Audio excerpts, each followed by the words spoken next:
Bonjour à tous. Une cinquantaine de femmes ont été enlevées jeudi 12 et vendredi 13 janvier par des terroristes présumés à Arbindan, dans le nord du Burkina Faso.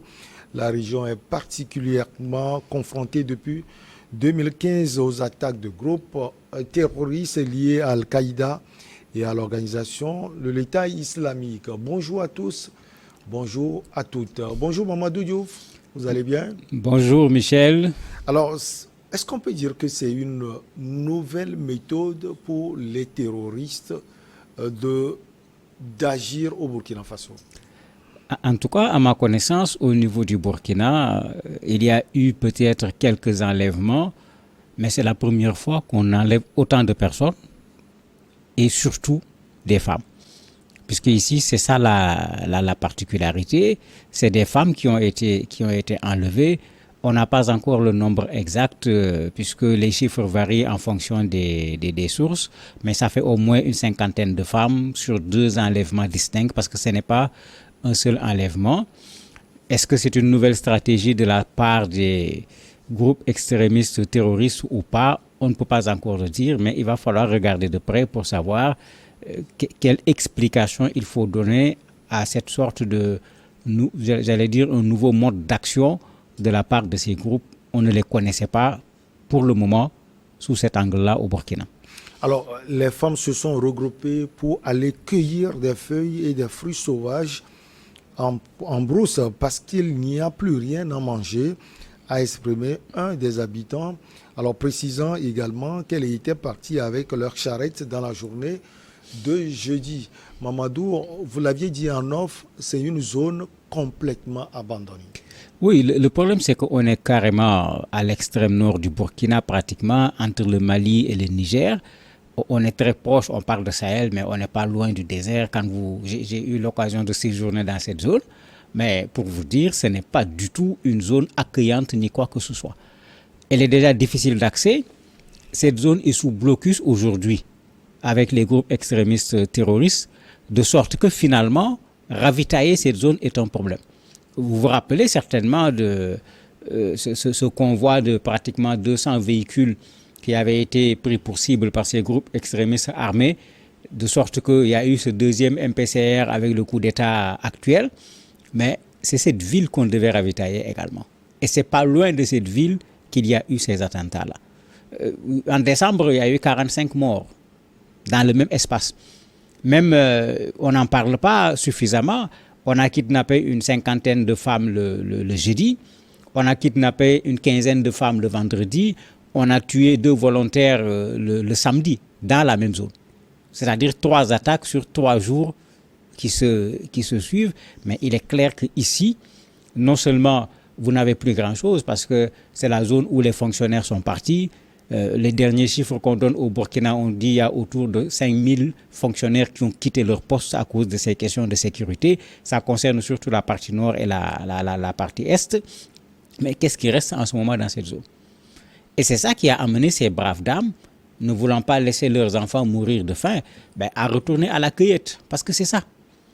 On retourne dans la forêt, prendre des feuilles qui sont comestibles, ramasser des fruits, essayer de faire le peu qu'on puisse faire pour donner à manger à ses enfants, puisque tout le monde le sait, cette zone est dans des situations extrêmement difficiles. Les ressortissants de Arbinda, qui sont au niveau de la capitale à Ouagadougou, ont plusieurs fois organisé des conférences de presse pour tirer la sonnette d'alarme, pour dire aux gens qu'il faut sauver Arbinda. Mais jusqu'à présent, il faut le dire clairement, l'armée semble avoir des difficultés pour desserrer l'étau qu'il y a autour de cette population, dans cette partie nord, où il y a quand même encore à peu près 1 million de personnes qui vivent là-bas.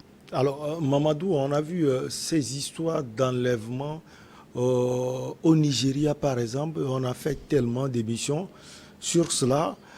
Ça fait mal d'avoir cela au Burkina Faso comme mode opératoire de ces terroristes aujourd'hui. Qu'est-ce qui attend ces femmes? Mais c'est toute la crainte. Si vous regardez, le gouvernement burkinabé n'a pas réagi pendant un temps. C'est aujourd'hui, lundi, que le gouverneur du Sahel, puisque c'est dans la zone, c'est lui le gouverneur de cette zone-là, a fait un communiqué parlant de ça. Mais même l'État burkinabé est gêné. Ils ont fait rapidement des ratissages. Mais malheureusement, comme d'habitude, ces gens, quand ils font les rapts, c'est comme s'ils l'organisent de façon extraordinaire.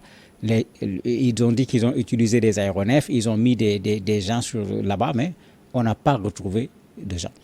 Et d'ailleurs, ça se comprend puisque le premier groupe d'une quarantaine de femmes, quand on les a kidnappées, il y a quelques femmes, 2 qui se sont échappées et qui ont rejoint le village. Mais on les a enlevées le matin, elles sont rentrées à 20h. C'est à 20h qu'on a donné l'alarme. Tu vois la distance qu'il y a entre le matin et 20h. Ils ont certainement eu le temps de partir avec ces femmes là où ils veulent, peut-être même de les partager en petits groupes pour pouvoir mieux les cacher. L'autre groupe, c'était pire encore, puisque là, on a ils ont kidnappé les femmes le matin. Les 2 femmes qui se sont échappées autour de 18h. Donc il y a toujours le même effet retard.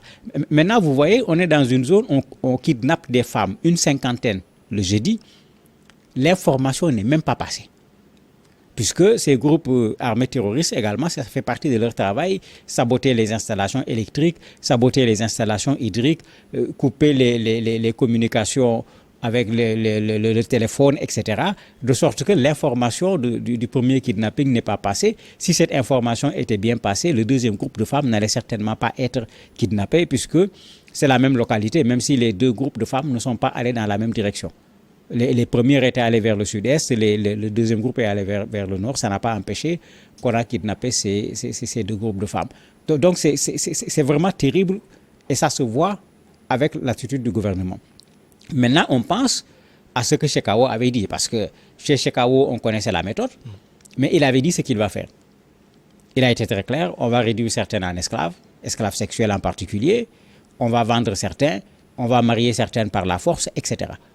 Et ça inquiète quand on se dit, mais est-ce que c'est la même chose qui va se passer avec ces femmes qui ont été kidnappées au niveau du Burkina Faso? Vous imaginez si les parents de ces femmes qui ont été kidnappées sont au courant de ce que Boko Haram fait des femmes qui étaient kidnappées.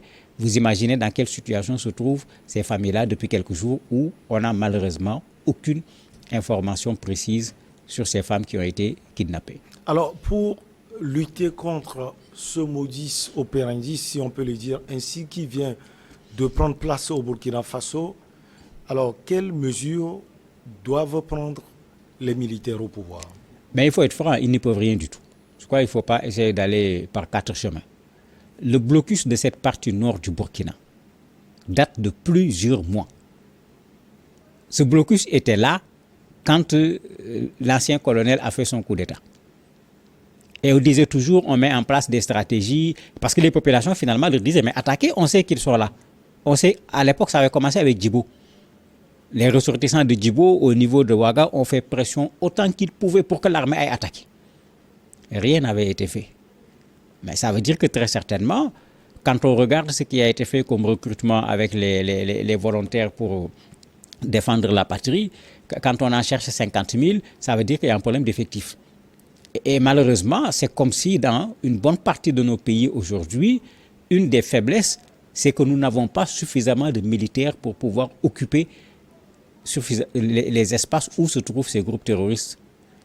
Et la conséquence, c'est que quand ils agissent dans une zone et comme ils sont mobiles, après ils vont agir dans une autre zone, c'est comme si nos militaires sont en train plutôt de suivre au lieu de prendre le devant par rapport à ce genre de situation.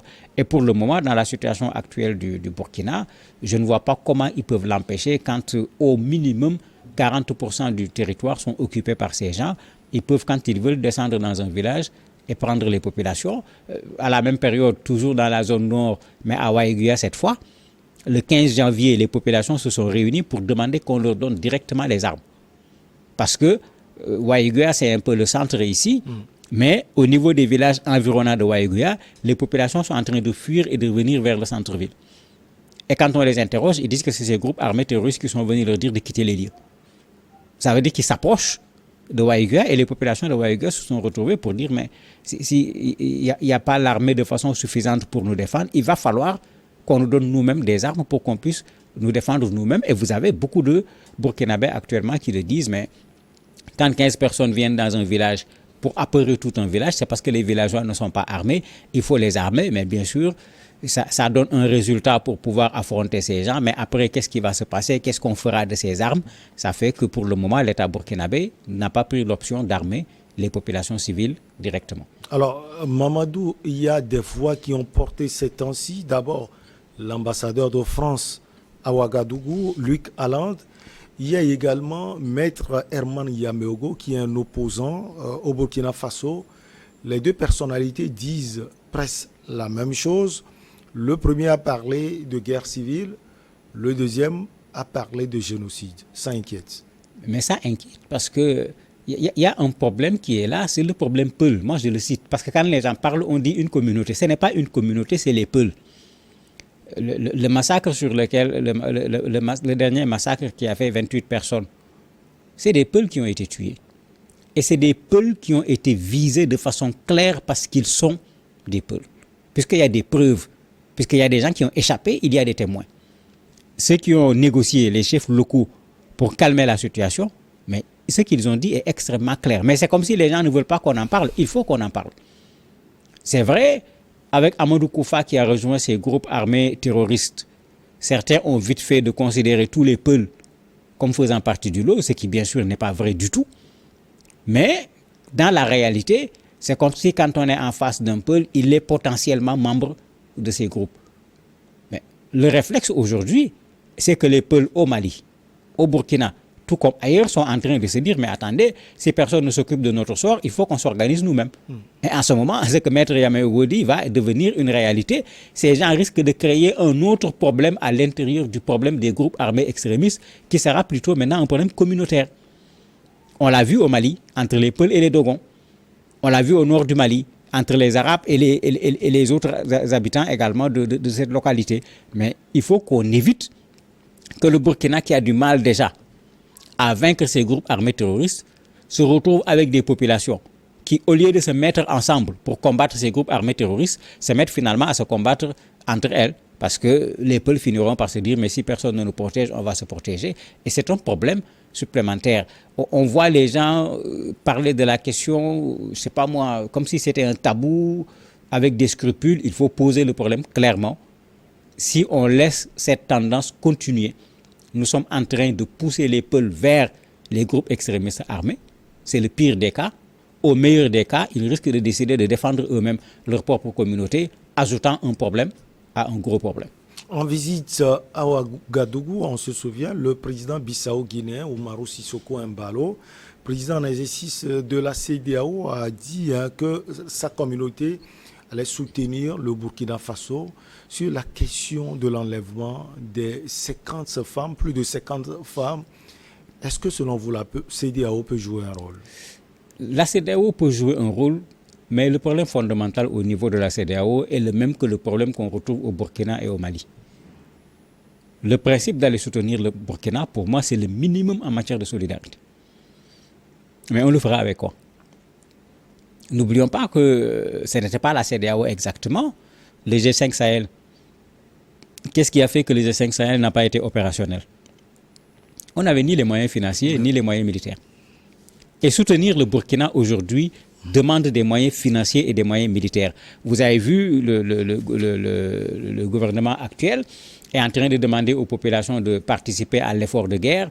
On a voulu prendre 1% sur les salaires, ça n'a pas marché finalement, etc. Mais ça veut dire que ce pays a besoin de ressources et tout le monde le sait, une guerre ça coûte extrêmement cher et le Burkina n'est pas un pays riche.